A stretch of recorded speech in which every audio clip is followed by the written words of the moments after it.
I'm here with Orlando Murrin, and he's the author of both crime fiction and cookbooks, with a career that includes being a semi-finalist on MasterChef, an editor of Woman and Home magazine, the founder of Olive magazine. He's a podcaster, cook, and a hotelier in the southwest of France. I could list all the accomplishments on Orlando's CV, but that would probably use up all the time that we have. So what I'll try and do is get Orlando to explain more as we go. So welcome, Orlando Murrin, and thank you for taking the time out of your busy schedule to talk to us at Phonic's Thursday Book Club. It's great to be here. Thank you for inviting me. Well, thank you. So I'm going to start with your first crime novel. It's called Knife Skills for Beginners, and it was published last year and has already been shortlisted for the McDermott Debut Award and the Crime Fiction Lover Debut Award. So good luck with those. Thank you very much. And it features a mystery in the culinary world, or culinary crime. Is that a genre? I don't know. It's in the United States. It very much is. Oh, There's right, okay. culinary cozy, but it's not as developed in the United Kingdom. And in the United States, it's very cozy indeed, Okay. with a lot of cupcakes, coffee shops, and also cuddly vampires. Oh, right, which is okay. not at all what Knife Skills for Beginners is about. Okay, so it's not a Hallmark movie with a slasher. No, not at all. And I'm rather pleased with myself at the moment because the paperback came out last week. I think you have it here. Yeah, I have the paperback, and so we were like 8 months with the hardback, Okay. languishing, and then the paperback comes out. But I see it's got a slightly different cover from the hardback. Yeah, that was a surprise to me too. Yeah. I mean, these publishers, it just arrived saying, "Oh, we've got the cover for the paperback," and I said, "But it's completely different. It's for the paperback they've gone for a Belgravia mansion, which is where the story's set. Right. And the hardback was more a P.G. Wodehouse of a kind of servant lifting a silver dome from a plate of food. Yeah. So, well, can I start by asking, after a lifetime in cookery and in journalism, where did the urge to start writing crime come from? I'd always fancied having a go at it. I was brought up in a criminal household in that my grandfather was a detective and then a famous spy catcher, and my uncle was a bodyguard. They were all in law enforcement in one way or another, on the good side, I should add. And so my grandfather would regale us as children with stories of gruesome murders between the wars before he joined MI5, and he could never talk about his MI5 Right. adventures, which was very sad because they would have been a rather fascinating. There was no limitation on his silence. as it were. No, it went on forever. And once he was asked to defend Hollis, who was the head of MI5 at one period when he was there, and he did so in the newspapers. And then he was piled down upon by MI5, having spoken to the press, and said, "I did what I was told." So even that was frowned upon, doing what he was told. Yeah, he was only following orders. Absolutely. Yeah. He was a wonderful man. He was called Jim Scarden. We're all very proud of him in the family. So that's where my interest in crime came from. Okay. So I've always read crime and enjoyed crime. But being very much involved in the world of cookery, of course, your crime is culinary in that respect, and your sleuth is a down on his luck chef, Chef and food writer, actually. Chef yeah. and food. Okay, Yeah. so not semi-autobiographical. Well, I've got something in common there. Okay. Yeah. His name is Paul Delamere. Can you sort of give us an idea of him as a character and a taste? Oh, sorry, of the story. Yeah. So Paul is, as you say, in a slightly bad place. He's hard up as usual. His partner died 14 months ago, and he's living a rather solitary, lonely, sad life. And an old friend of his phones him up and says, "Can you cover a teaching cookery course for me because I broke my arm?" So Paul says, "Oh, I don't really want to," but he's talked into it by his best friend. So he goes round. It's round the corner from where he lives, so it's very convenient. So he goes round and finds himself teaching this cookery course, and once he's there, he gets into it because cooking is really, it's in his blood. He should have been cooking all along, but instead he's been languishing at home, feeling sorry for himself, poor man. And so he gets into his stride, but needless to say, something terrible happens. Well, I suppose you've got all those sharp knives around. Well, he says at one point the kitchen is a death trap, and when you think of the number of ways that you could actually finish someone in the kitchen, it's true, they're very dangerous places. I'm never going to eat out again. Well, health and safety would never allow anything that happens in a kitchen. The blades, what about the boiling oil next to the naked flame and setting light to things? And that's before you think about the chefs all getting angry with each other and the terrible enmities that there are in restaurants, in kitchens. No, they're dangerous places. I've worked in a kitchen, I've worked in a restaurant, and obviously the kitchen, I was a waiter, but coming and going, and I have to say there was a few hair-raising stories. Did the chefs do terrible things to you because the warfare between the front of house and the back of house? No, he was great. He was and remains a friend. But some of the things that happened, amusing stories for another time. Okay, so you've got let's sort of maybe step back now a little bit further. You've got a very impressive CV in cookery. You were the were the editor of BBC Good Food. I was. Yeah. Okay.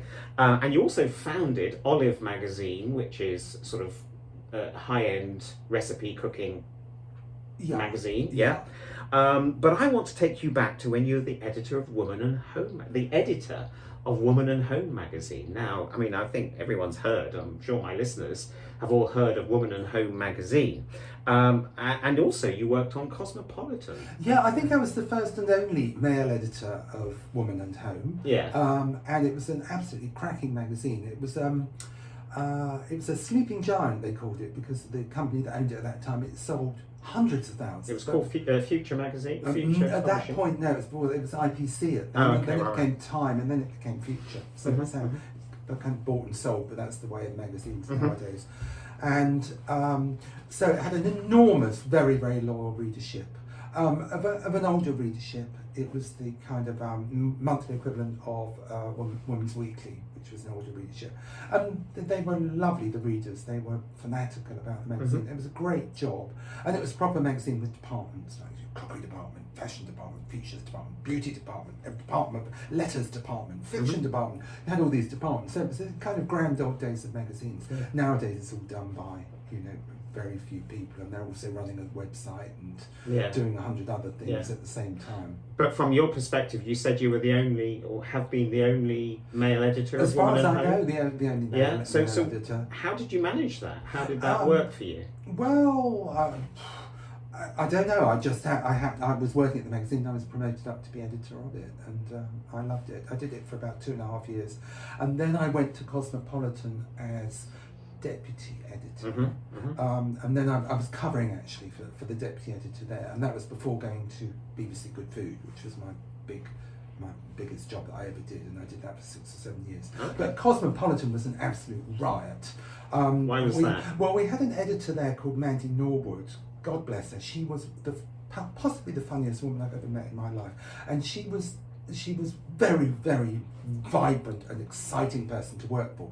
But you can guarantee by 11 o'clock in the morning, every morning, someone was in tears, and it was hysterical atmosphere in every way. It was both hilarious and also shock horror and very, very tense, and people got very, so these were good tears or these were bad tears? Both tears, joy and sadness and sorrow. It was a very brutal kind of atmosphere. But she was a kind of genius, and I learned so much from them. And I learned an awful lot about women and gynecology, which I have to say has never actually been much use to me, although never say never. Yes, well, you never know where these things will take you. Yeah, let's move on very quickly from that. In 1992, you were sort of catapulted into the big league of cookery, chefery, whatever. The culinary world, when you won through to the semi-finals of MasterChef, BBC MasterChef. Now that was the time when Lloyd Grossman, I believe, was the presenter. what was it? Was that the thing that started you on your culinary career? Very much so, because I was a magazine journalist at that point, Mm-hmm. and I was doing like celebrity interviews and writing about gardening and posh houses and posh people and actors and actresses and things like that, and interviewing people, which was a very interesting job, as you can imagine. But someone said to me one day, we entertained quite a lot. Someone said to me at Sunday lunch, "Oh, you have to go in for this new TV program called MasterChef." I'd never heard of it. And in fact, when I went on to it, I'd never actually seen a show, because you couldn't do, in those days, you couldn't just do a download. So I'd never seen it. I didn't know what. You either watched it or you didn't. Yeah. Or you recorded it. Yeah. So I absolutely loved it. I took it very seriously. I got through to the semi-final, and I was enraged not to get through to the final. Not because I wanted to win the whole thing, because you only won a T-shirt in those days. You won a black T-shirt with gold lettering on it. Gold lettering? Yeah, you can't argue with the gold lettering. But I suspect it probably washes off after a while.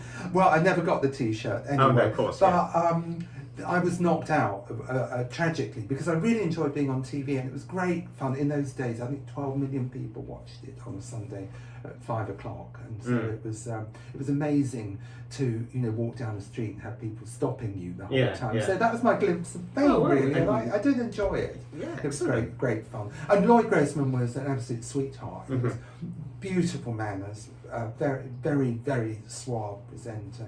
Took it very seriously. Very interested in the food. Lovely guy, generally. Okay. You've gone on to write 6. So, having been a semi-finalist on MasterChef, you've gone on to write 6 cookbooks. You've also got an outstanding. I'm reading here. It says an outstanding achievement award from the Guild of Food Writers. Are you always on the lookout for new recipes and something to put in your next cookbook? Very much so. Yeah, I cook all the time. I cook every night, and I'm always trying new recipes. And I have to say, and this is no disrespect to my colleagues in the food profession, only about 1 in 20 of the new recipes I try is actually a keeper. If that, to be perfectly honest. Yeah. So I'm not saying that we're constantly disappointed, but I don't find what I'm looking for all the time. No. And I'm always looking for something that is time effective, fabulous to eat, practical, non-annoying to make, not with bits of idiocy or time wasting in the method. And I don't always find them. I mean, we're a household of 2, so I'd like to do more baking because I love baking, but baking is fatal because I'm at an age where I can't just eat anything and exercise it off. I mean, I do take exercise, but it doesn't seem to go off the way it used to. So I have to limit what baking I do, otherwise I would be the size of a house. I'd be injecting myself with something which would make me very popular nowadays. Well, let's not go there. I'm also conscious slightly of time, so let's move on to your next crime novel, which is Murder Below Deck, and it comes out in March with Paul Delamere.